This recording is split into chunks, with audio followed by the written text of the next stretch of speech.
ओम शांति। ओम शांति। आज की तारीख है 2 सितंबर 2024। साकार महावाक्य। बाबा कहते, मीठे बच्चे, जैसे तुम्हें निश्चय है कि ईश्वर सर्वव्यापी नहीं, वह हमारा बाप है, ऐसे दूसरों को समझाकर निश्चय करो, फिर उनसे ओपिनियन लो। बाबा कहते, मीठे बच्चे, जैसे तुम्हें निश्चय है कि ईश्वर सर्वव्यापी नहीं, वह हमारा बाप है, ऐसे दूसरों को समझाकर निश्चय कराओ, फिर उनसे ओपिनियन लो।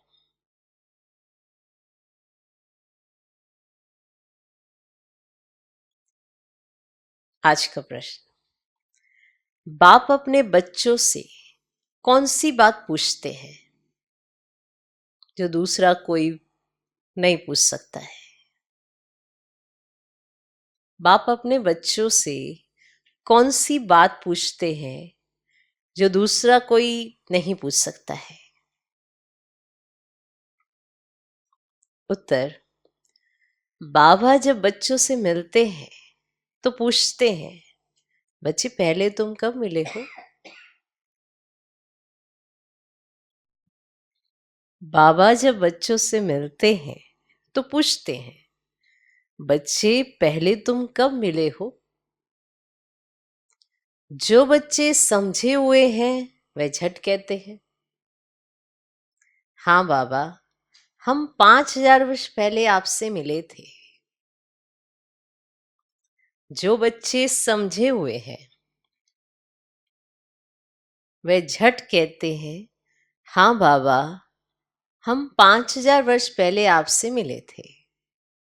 जो नहीं समझते हैं वह मूंझ जाते हैं। जो नहीं समझते हैं वह मूंझ जाते हैं। ऐसा प्रश्न पूछने का अकल दूसरे किसी को आएगा भी नहीं। ऐसा प्रश्न पूछने का अकल दूसरे किसी को आएगा भी नहीं। बाप ही तुम्हें सारे कल्प का राज समझाते हैं। बाप ही तुम्हें सारे कल्प का राज समझाते हैं। बाप अपने बच्चों से कौन सी बात पूछते हैं जो दूसरा कोई नहीं पूछ सकता है? उत्तर, बाबा जब बच्चों से मिलते हैं तो पूछते हैं, बच्चे पहले तुम कब मिले हो? जो बच्चे समझे हुए वह झट कहते हैं, हाँ बाबा, हम 5000 वर्ष पहले आपसे मिले थे। जो नहीं समझते हैं वह मूंझ जाते हैं। ऐसा प्रश्न पूछने का अकल दूसरे किसी को आएगा भी नहीं। बाप ही तुम्हें सारे कल्प का राज समझाते हैं। ओम शांति।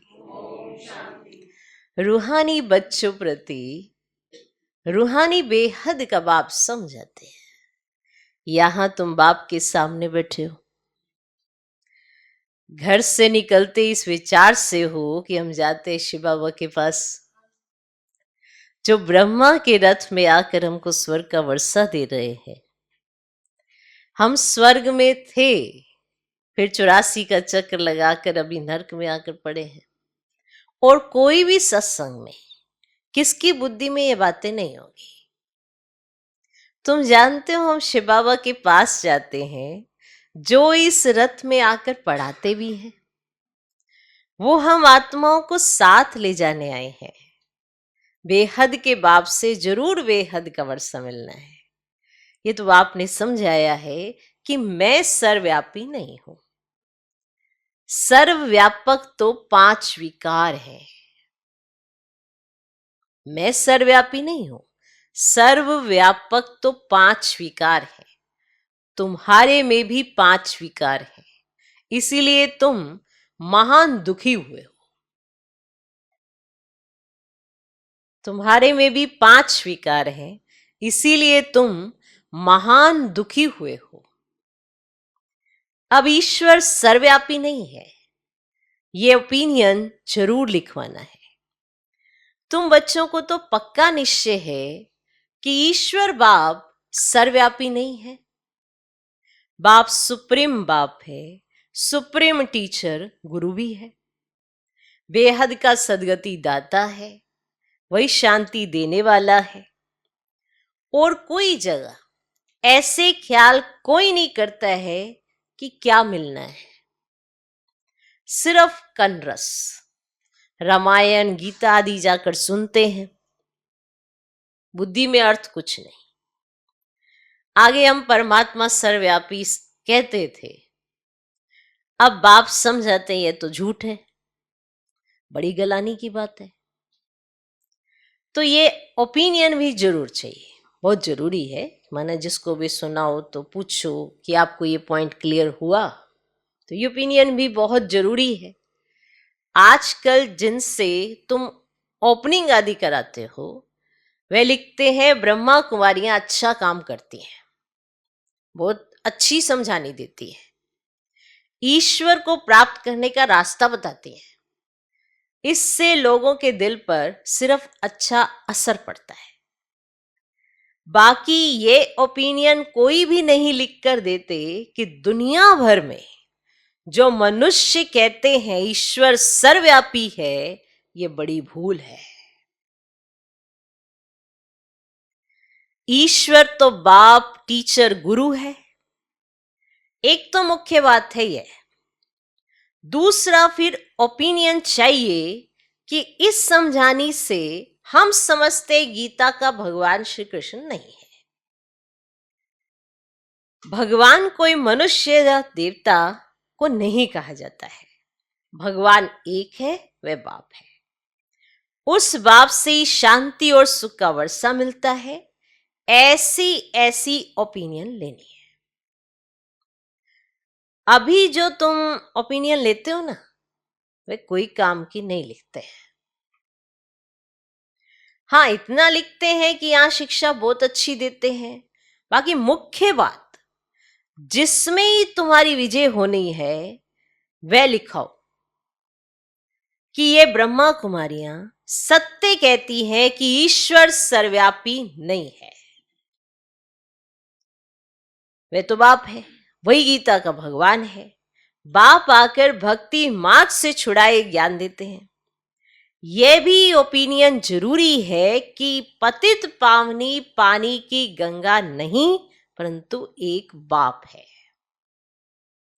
ऐसी ऐसी ओपिनियन जब लिखें तब ही तुम्हारी विजय हो।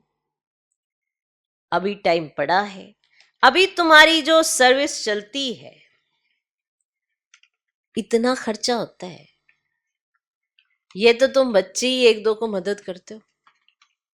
अभी तो जो तुम्हारी सर्विस चलती है खर्चा इतना होता है, तो वह तो तुम एक दूसरे को ही मदद करते हो। बाहर वालों को तो कुछ पता ही नहीं है। तुम ही अपने तन मन धन से खर्चा कर अपने लिए राजधानी स्थापन करते हो। जो करेगा वह पाएगा, जो नहीं करते वे पाएंगे भी नहीं। कल्प कल्प तुम ही करते हो, तुम ही निश्चय बुद्धि होते हो। तुम समझते हो कि बाप बाप भी है, टीचर भी है, गीता का ज्ञान भी अर्थार्थ रीति सुनाते हैं। भक्ति मार्ग में भल गीता सुनते आए, भक्ति मार्ग में भल गीता सुनते आए, परंतु राज्य थोड़ी प्राप्त किया है। ईश्वरीय मत से बदलकर आसुरी मत हो गई। करेक्टर बिगड़ते पतित बन पड़े। कुंभ के मेले पर कितने मनुष्य करोड़ों की अंदाज में जाते हैं, जहां जहां पानी देखते वहां जाते, समझते पानी से पावन होंगे। अब पानी तो जहां तहां नदियों से आता रहता है, इनसे कोई पावन बन सकता है क्या? क्या पानी में स्नान करने से हम पति से पावन बन देवता बन जाएंगे? अभी तुम समझते हो कोई भी पावन बन ना सके, यह है भूल। तो इन 3 बातों पर ओपिनियन लेनी चाहिए। अभी सिर्फ कहते हैं संस्था अच्छी है, तो बहुतों के अंदर जो भ्रांतियां भरी हुई हैं कि ब्रह्मा कुमारियों में जादू है, भगाती है, वे ख्यालात दूर हो जाते हैं। क्योंकि आवाज तो बहुत फैला हुआ है ना। विलायत तक ये आवाज गया था कि इनको 16,108 रानियां चाहिए, उनसे 400 मिल गई हैं, क्योंकि उस समय सत्संग में 400 आते थे। तो बहुतों ने विरोध किया, पिकेटिंग आदि भी करते थे, परंतु बाप के आगे तो कोई की चल ना सके। सब कहते थे ये जादूगर फिर कहां से आया।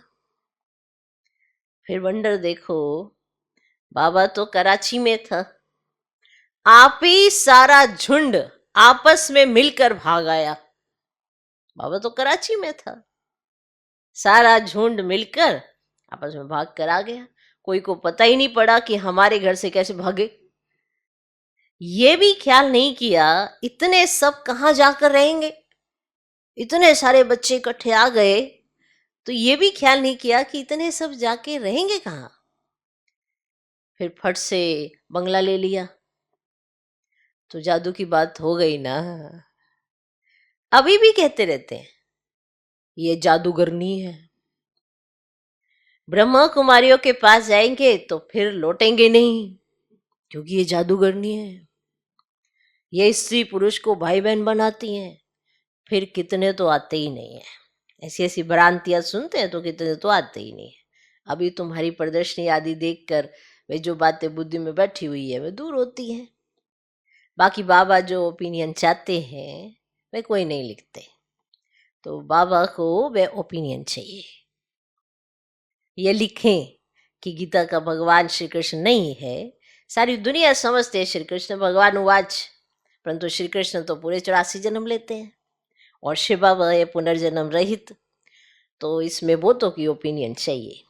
और गीता सुनने वाले तो ढेर के ढेर है। फिर देखेंगे ये तो अखबार में भी निकल पड़ा है, और गीता का भगवान परम पिता परमात्मा शिव है, वही बाप टीचर और सर्व का सदगति दाता है, और शांति और सुख का वर्षा सिर्फ उनसे ही मिलता है।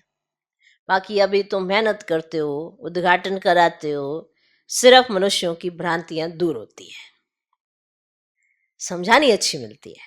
बाकी बाबा जैसे कहते हैं ना, वे ओपिनियन लिखें, तो मुख्य ओपिनियन है यह। बाकी सिर्फ राय देते हैं यह संस्था बहुत अच्छी है, इससे क्या होगा, हाँ आगे चल जब विनाश और स्थापना नजदीक होगी तो तुमको यह ओपिनियन भी मिलेंगी, समझ कर लिखेंगे। तो अभी तुम्हारे पास आने तो लगे हैं ना, अभी तुमको ज्ञान मिला है, तो एक बाप के बच्चे हम सब भाई भाई हैं, ये किसी को भी समझाना तो बहुत सहज है। तो सब आत्माओं का बाप एक सुप्रीम बाबा है, और उनसे जरूर सुप्रीम बेहद के पद का वर्षा मिलता है ना, तो पद भी तो बेहद का मिलना चाहिए ना। तो 105,000 वर्ष पहले तुमको मिला था, तो वो लोग कलयुग की आयु तो देखो बच्चे लाखों वर्ष कह देते हैं, और तुम 5,000 वर्ष कहते हो, तो कितना फर्क है। तो बाप समझाते हैं 5,000 वर्ष पहले विश्व में शांति थी। ये एम ऑब्जेक्ट सामने खड़ी है, इनके राज्य में विश्व में शांति थी, और ये राजधानी हम फिर से स्थापन कर रहे हैं। तो सारे विश्व में सुख शांति थी, कोई दुख का नाम ही नहीं था, और अभी तो अपार दुख है। हम यह सुख शांति का राज्य स्थापन कर रहे हैं अपने ही तन मन धन से गुप्त रीति। बाप भी गुप्त है, नॉलेज भी गुप्त है, तुम्हारा पुरुषार्थ भी गुप्त है। इसलिए बाबा गीत कविताएं आदि भी पसंद नहीं करते हैं, वह है भक्ति मार्ग। अब यहाँ तो चुप रहना है, शांति से चलते फिरते बाबा को याद करना है, और सृष्टि चक्र बुद्धि में फिर आना है। अभी हमारे ये अंतिम जन्म है, और पुरानी दुनिया में, फिर हम नई दुनिया में पहला जन्म लेंगे। आत्मा पवित्र जरूर चाहिए, तो अभी तो सब आत्माएं पतित है। तुम आत्मा को पवित्र बनाने के लिए बाप से योग लगाते हो, तो बाप खुद कहते बच्चे देह सहित दे के सब संबंध छोड़ो, और बाप नई दुनिया तैयार कर रहे हैं, उनको याद करो तो तुम्हारे पाप कट जाए। अरे बाप जो तुमको विश्व की बादशाही देते हैं, ऐसे बाप को तुम भूल कैसे जाते हो? वह कहते हैं बच्चे, ये अंतिम जन्म सिर्फ पवित्र बनो।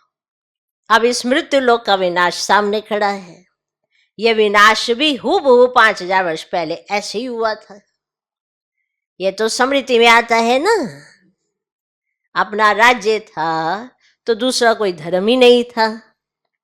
और बाबा के पास कोई भी आता ना तो उससे पूछता हूं आगे कब मिले हो, है ना। कोई तो जो समझे हुए वह तो झट कह देते 5000 वर्ष पहले, और कोई नए आते तो मूंझ पड़ते हैं। बाबा समझ जाते हैं कि ब्राह्मणी ने समझाया नहीं है। फिर कहता हूं सोचो सोचो, तो स्मृति आती है। तो ये बात और तो कोई भी पूछ ना सके, पूछने का अक्ल आएगा ही नहीं। भाई क्या जाने इन बातों को, उनको थोड़ा पता इन बातों से क्या अर्थ निकलता है। तो आगे चलकर तुम्हारे पास बहुत आकर सुनेंगे जो स्कूल के होंगे, और दुनिया बदलनी तो जरूर है। आगे चलकर तो देखो बहुत आएंगे। चक्र का राज तो समझा दिया है ना। अब नई दुनिया में जाना है, उस पुरानी दुनिया को भूल जाओ। अब आप नया मकान बनाते हैं तो बुद्धि उसमें ही चली जाती है ना। किस में? नई दुनिया में ना कि पुरानी दुनिया में? तुम्हारी बुद्धि किस में जानी चाहिए? नई दुनिया में। तो बाबा नया मकान बना रहे हैं, तो जैसे भी बच्चों की बुद्धि नए मकान में जाएगी, पुराने मकान में, नए मकान में बुद्धि जाती है ना। तो इस पुरानी दुनिया को भूल जाओ, और पुराने मकान में फिर ममत्व नहीं रहता है, नए मकान से लग जाता है। तो यह फिर है बेहद की बात। और बाप नई दुनिया स्वर्ग स्थापन करे, इसीलिए अब इस पुरानी दुनिया को देखते हुए भी नहीं देखो। ममत्व नई दुनिया में रहे, इस पुरानी दुनिया से वैराग्य। और वह तो हठ योग से हद का संन्यास कर जंगल में जाकर बैठते हैं, और तुम्हारा तो है सारी पुरानी दुनिया से वैराग्य। इसमें तो अथाह दुख है, और नई सतयुग दुनिया में अपार सुख है, तो जरूर उनको याद करेंगे। तो यहाँ सब दुख देने वाले हैं, माँ बाप आदि सब विकारों में फंसा देंगे। तो बाप कहते काम महाशत्रु है, उनको जीतने से ही तुम जगत जीत बनेंगे। तो यह राजयोग बाप सिखलाते हैं, जिससे हम यह पद पाते हैं। बोलो, हमको स्वप्न में भगवान कहते पावन बनो तो स्वर्ग की राजाई मिलेगी। तो अब मैं एक जन्म अपवित्र बन अपनी राजाई गवाऊंगी थोड़ी, है ना। इस पवित्रता की बात पर ही झगड़ा चलता है। द्रौपदी ने भी पुकारा है, ये दुशासन हमको नग्न करते हैं। ये भी खेल दिखाते हैं ना कि द्रौपदी को श्री कृष्ण 21 साड़ियां देते हैं। तो अब बाप बैठे समझाते हैं कि कितनी दुर्गति हो गई है, अपार दुख है ना। और सत्य में अपार सुख था। अब मैं आया हूं अनेक अधर्म का विनाश और एक सत्य धर्म की स्थापना करने। तुमको राज्य भाग्य देकर वानप्रस्थ में चले जाएंगे। आधा कल्प फिर मेरी दरकार ही नहीं पड़ेगी, तुम कभी याद भी नहीं करेंगे। तो बाप समझाते हैं, तो बाबा समझाते हैं, तुम्हारे लिए जो सबके मन में उल्टा वाइब्रेशन है ना, वह निकल कर ठीक हो रहा है। बाकी मुख्य बात है ओपिनियन लिखा लो, ईश्वर सर्वव्यापी नहीं है। उसने तो आकर राजयोग सिखाया है। पतित पावन भी बाप है। पानी की नदियां थोड़े ही पावन बना सकेंगी, और पानी तो सब जगह होता है। अब बेअद का बाप कहते हैं अपने को आत्मा समझो, देह सहित दे के सब संबंध छोड़ो। आत्मा ही एक शरीर छोड़ दूसरा लेती है। वह फिर कह देते आत्मा निर्लेप है। आत्मा स्व परमात्मा यह है भक्ति मार्ग की बात। ये सब भक्ति मार्ग की बातें है। बच्चे कहते हैं बाबा याद कैसे करें? अरे अपने को आत्मा तो समझते हो ना। अब आत्मा कितनी छोटी बिंदी है, तो उनका बाप भी इतना छोटा होगा। वह पुनर्जन्म में नहीं आता है, यह बुद्धि में ज्ञान है। बाप याद क्यों नहीं आएगा? चलते फिरते बाप को याद करो। अच्छा, बड़ा रूप ही समझो बाप का। चलो छोटा तुम्हारी बुद्धि से खिसक जाते हैं, चलो बड़ा रूप ही समझो बाप का, परंतु याद तो एक को करो ना, तो तुम्हारे पाप कट जाए। और तो कोई उपाय है नहीं। जो समझते हैं वे कहते हैं बाबा आपकी याद से हम पावन दुनिया विश्व के मालिक बनते हैं, तो हम क्यों नहीं याद करेंगे? एक दो को भी याद दिलाना है तो पाप कट जाए। अच्छा, मीठे मीठे सिकल दे बच्चों प्रति माता पिता बाप दादा का याद प्यार और गुड मॉर्निंग। रूहानी बाप की रूहानी बच्चों को नमस्ते। हम रूहानी बच्चों की भी रूहानी बाप को नमस्ते नमस्ते नमस्ते। Good morning good morning good morning. धारणा के लिए मुख्य सर पहला पॉइंट, जैसे बाप और नॉलेज गुप्त है, ऐसे पुरुषार्थ भी गुप्त करना है। जैसे बाप और नॉलेज गुप्त है, ऐसे पुरुषार्थ भी गुप्त करना है। गीत कविताओं आदि के बजाय चुप रहना अच्छा है। गीत कविताओं आदि के बजाय चुप रहना अच्छा है। शांति में चलते फिरते बाप को याद करना है। शांति में चलते फिरते बाप को याद करना है। जैसे बाप और नॉलेज गुप्त है, ऐसे पुरुषार्थ भी गुप्त करना है। गीत कविताओं आदि के बजाय चुप रहना अच्छा है। शांति में चलते फिरते बाप को याद करना है। दूसरा पॉइंट, पुरानी दुनिया बदल रही है, इसलिए इससे ममत्व निकाल देना है। पुरानी दुनिया बदल रही है, इसीलिए इससे ममत्व निकाल देना है। इसे देखते हुए भी नहीं देखना है। इसे देखते हुए भी नहीं देखना है। बुद्धि नई दुनिया में लगानी है। बुद्धि नई दुनिया में लगानी है। आज का वरदान, ब्राह्मण जन्म की विशेषता को नेचुरल नेचर बनाने वाले सहज पुरुषार्थी भव। ब्राह्मण जन्म की विशेषता को नेचुरल नेचर बनाने वाले सहज पुरुषार्थी भव।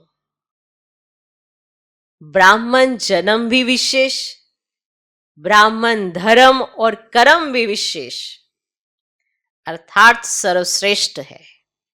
क्योंकि ब्राह्मण कर्म में फॉलो साकार ब्रह्मा बाप को करते हैं, तो ब्राह्मणों की नेचर ही विशेष नेचर है। साधारण व मायावी नेचर ब्राह्मणों की नेचर नहीं। सिर्फ यही स्मृति स्वरूप में रहे कि मैं विशेष आत्मा हूं। ये नेचर जब नेचुरल हो जाएगी, तब बाप समान बनना सहज अनुभव करेंगे। स्मृति स्वरूप सो समर्थी स्वरूप बन जाएंगे। यही सहज पुरुषार्थ है। स्मृति स्वरूप सो समर्थी स्वरूप बन जाएंगे, यही सहज पुरुषार्थ है। आज का स्लोगन, पवित्रता और शांति की लाइट चारों ओर फैलाने वाले ही लाइट हाउस है। पवित्रता और शांति की लाइट चारों ओर फैलाने वाले ही लाइट हाउस है। लाइट हाउस का कार्य है सबको रास्ता दिखाना। यही होता है ना, अब सबको रास्ता दिखाना है लाइट हाउस ने। पर वो स्थूल और आप हैं सूक्ष्म से सूक्ष्म। आपकी पवित्रता की शक्ति, आपकी शांति की शक्ति दूसरों को रास्ता दिखाकर बाप के समीप लेकर जाए। उनके पास शक्ति नहीं है तो आप उन्हें शक्ति दें, तभी आप लाइट हाउस कहलाए जाएंगे। आप उन्हें वो रास्ता दिखाएं। तो पवित्रता और शांति की लाइट चारों ओर फैलाने वाले ही लाइट हाउस है। ओम शांति।